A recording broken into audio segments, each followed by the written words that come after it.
अपने बच्चों को मौलवी बनाने से पहले ना, अपने बच्चों को आलिम बनाने से पहले, अपने बच्चे को हाफिज़ो कारी बनाने से पहले 100 बार सोचना, फिर कहीं जाकर के इस लाइन में डालना। कहीं ऐसा ना हो कि मस्जिद के किसी हुजरे में आपका बच्चा भी फांसी के फंदे पर लटक जाए और मौत को वो गले लगा ले। अल्लाहु अकबर कबीरा। नहीं देखना आपने अभी एक इमाम साहब ने मस्जिद के फांसी लगा ली।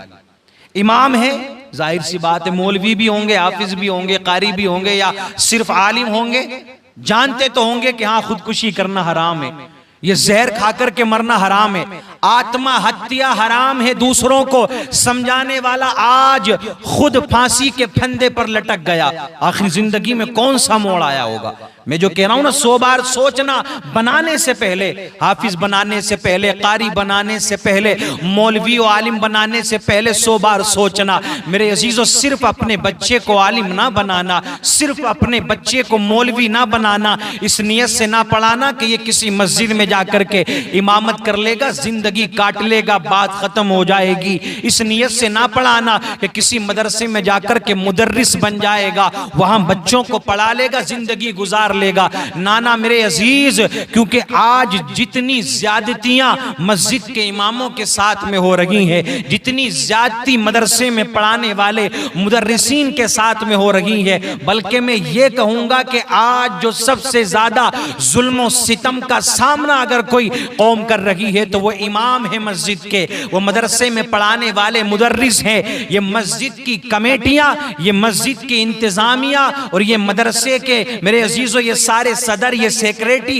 ये सब ये समझते हैं कि हम तो बहुत बड़े हाकिम हो गए, अब हमारे सामने किसी की चलने वाली नहीं है। रब्बे काबा की कसम, इस बात को कान खोल करके सुन लो, अगर तुम मस्जिद के सदर हो या मस्जिद के सेक्रेटरी हो या मस्जिद की किसी और चीज में तुम इन्वॉल्व हो या मदरसे के तुम सदर हो या इंतजामिया हो, याद रखना, तुम ये मत सोचना कि तुमसे हिसाब नहीं होगा, बल्कि बरोज़े क़यामत तुमसे सबसे पहले हिसाब लिया जाएगा। ये मस्जिद की कमेटियों से भी हिसाब होगा, ये मदरसे के जितने भी इंतजामिया होती हैं, सदर होते हैं, सेक्रेटरी होते हैं, इनसे भी हिसाब लिया जाएगा। बड़ा शौक होता है लोगों को कि नहीं मैं सदर बन जाऊंगा, मैं सेक्रेटरी बन जाऊंगा, मैं ये बन जाऊंगा। लेकिन यार ये जो होते हैं ना लोग, ये इमाम पर ऐसे चलाते हैं अपनी हुकूमत जैसे किसी नौकर पर, कोई आका, कोई गुलाम, कोई बादशाह किसी नौकर पर हुकूमत चला रहा है। तुम्हें शर्म नहीं आती? डूब करके नहीं मरा जाता तुमसे? 1-1 लाख नहीं बल्कि 10-10 लाख के हमने मस्जिदों के अंदर मीनार देखे, मस्जिदों के ऊपर 10-10 लाख के मीनार बनवा रखे। एक मीनार 50-50 लाख का, एक मीनार 1-1 करोड़ का। मस्जिद के अंदर मार्बल बिछा हुआ है जिसकी कीमत करोड़ों में है, जिसकी कीमत लाखों में है। मस्जिद के अंदर सफ़े हैं जिनकी कीमत लाखों में है। टाइल्स है मस्जिद की दीवारों पर जिसकी कीमत लाखों में है। मस्जिद का मिंबर बना हुआ है जिसकी कीमत लाखों में है। संगे मरमर का हम मिंबर लेकर के आए हैं, दुनिया वालों में तारीफ हो जाए हमारी, ठीक है, ये सुनना सारी बात है। लेकिन जब बात आती है ना मस्जिद के इमाम की तनख्वाह बढ़ाने की, आज जो इमाम साहब ने फांसी लगाई है, कर्जा हो गया था उनके सर पर। वो ज्यादा कोई लंबी चौड़ी फैमिली नहीं। मैं ये कहता हूं तुम इतने बड़े बहादुर हो तो 10,000 में अपनी फैमिली को पाल करके दिखाओ, अपनी फैमिली को पाल करके दिखाओ। अब ये 10,000 में इन्हें बच्चों को भी पालना है, उनके कपड़े भी बनाना है, स्कूल की फीस भी भरना है, सारे काम करना है, फिर जो रिश्तेदारों का देन लेन होता है वो भी करना है। कोई है तुम में से ऐसा जो ये करके दिखा दे? यार ये इमामों को तुमने इतना सस्ता जान लिया। मैं कहता हूं लोग पढ़ाएंगे क्यों? लोग कह रहे हैं दीन से दूर जा रही है पब्लिक, दीन से दूर लोग जाते हुए नजर आ रहे हैं। उसकी सबसे बड़ी वजह यह है क्योंकि लोग जानते हैं कि ये मस्जिद के इमाम बेचारे कितने परेशान होते हैं। याद रखना, अगर बनाओ ना अपने बच्चे को हाफिज, आलिम, कारी, तो कोरा मत छोड़ना, बल्कि कुछ ना कुछ हुनर दे करके जाना, वरना ये जो जालिम अवाम है ना, ये तुम्हारे बच्चों का मजाक बनाएगी। ये जालिम अवाम हुकूमत करेगी। और ये बात हकीकत है, जिसकी घर में बीवी भी ना सुनती हो, जिसके घर में उसके बच्चे ना सुनते हो, हो, जो बीवी की मार खा करके आया हो, जिसको बीवी गाली देती हो, वो आकर के मस्जिद में अपनी चलाने की कोशिश करता है। वो मस्जिद में आकर के हुकूमत चलाता है। जिसकी अपने घर में 2 टके की औकात नहीं है ना, वो मस्जिद में आकर के हुकूमत करेगा। जिसकी कोई औकात नहीं है दुनिया वालों के दरमियान में, वो मस्जिद के इमाम पर आकर के चलाएगा।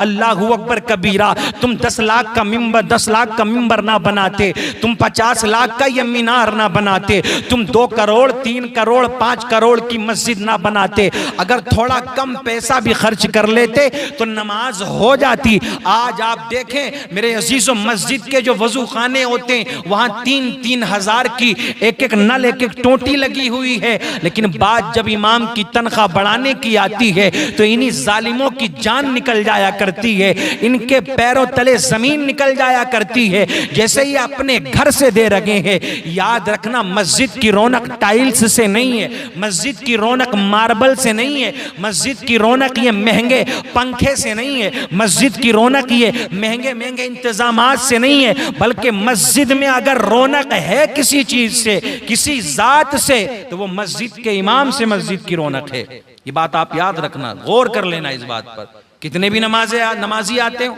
अगर मस्जिद के अंदर मस्जिद का इमाम नहीं है तो मस्जिद में कोई रौनक नहीं है। तो इमामों को सताने वालों, इमामों को परेशान करने वालों, इमामों के खिलाफ बातें करने वालों, चुगलखोरों, गीबत करने वालों, अपने अंजाम के लिए तुम तैयार रहना। तुम्हें भी कब्र में जाना है, तुम्हें भी आखिरत में हिसाब देना है, तुम्हें भी हर चीज का हिसाब देना है। तनख्वाहें बढ़ाओ अपने इमामों की। जब तक तुम ये मामलात नहीं करोगे तो कोई भी इस तरफ नहीं आएगा। लोग कहते हैं कि नहीं, मौलवी भी तनख्वाहें लेते हैं, ये मौलवी भी ये पैसे के लिए पढ़ रहे हैं, ये पैसे के लिए इमामत कर रहे हैं। मुझे एक बात बताओ आप, अगर वो इमामत भी करे, अब तुम्हारे बच्चों को पढ़ाए, तो फिर वो अपने बच्चों को कैसे पालेगा अगर तुम उसके लिए कोई इंतजाम नहीं करोगे? अपने बच्चों की परवरिश वो कैसे करेगा? लोग कहते हैं दीन का काम है, दीन का काम तो हज करना भी है, हज करना भी दीन का काम है। जैसे नमाज फर्ज, ऐसे ही हज फर्ज है, ऐसे ही रोजा फर्ज, ज़कात फर्ज। कौन सा फर्ज ऐसा है मुझे बताओ जो बगैर पैसे खर्च करे अदा हो रहा है? हज करना फर्ज है नहीं है? फर्ज है हज करना, लेकिन 5-6 लाख से कम का कोई हिसाब नहीं है। एयरलाइन वाले पैसे लेंगे, एयरपोर्ट तक जाओगे दुकानदार पैसे लेंगे, मक्का में जाओगे वहां हर चीज के पैसे देने पड़ेंगे, मदीने में पैसे देने पड़ेंगे। अगर तेरी औकात इतनी है तो कभी एयरलाइन वालों से कह करके देखना, नहीं हज करना फर्ज है, मैं तो ऐसे ही जाऊंगा। ये दीन के काम में भी तुम पैसे ले रहे हो। याद रखना, दीन का काम बगैर पैसों से नहीं हो सकता है। और अगर तुम मदरसे के मुदर्रिस को या मस्जिद के इमाम को खुश नहीं रखोगे, उनका ख्याल नहीं रखोगे, तो वो भी फिर कोई तवज्जो नहीं देंगे। उनकी तवज्जो भी फिर उस तरफ जाएगी, क्योंकि उन्हें भी बच्चों को पालना है, उनकी भी फैमिलीज हैं, उनकी भी तमन्नाएं हैं, उनकी भी ख्वाहिशात है। अगर यही हालात रहे तो याद रखना एक दिन वो आएगा कि हमें नमाज़े जनाजा पढ़ाने वाला भी कोई नहीं मिलेगा।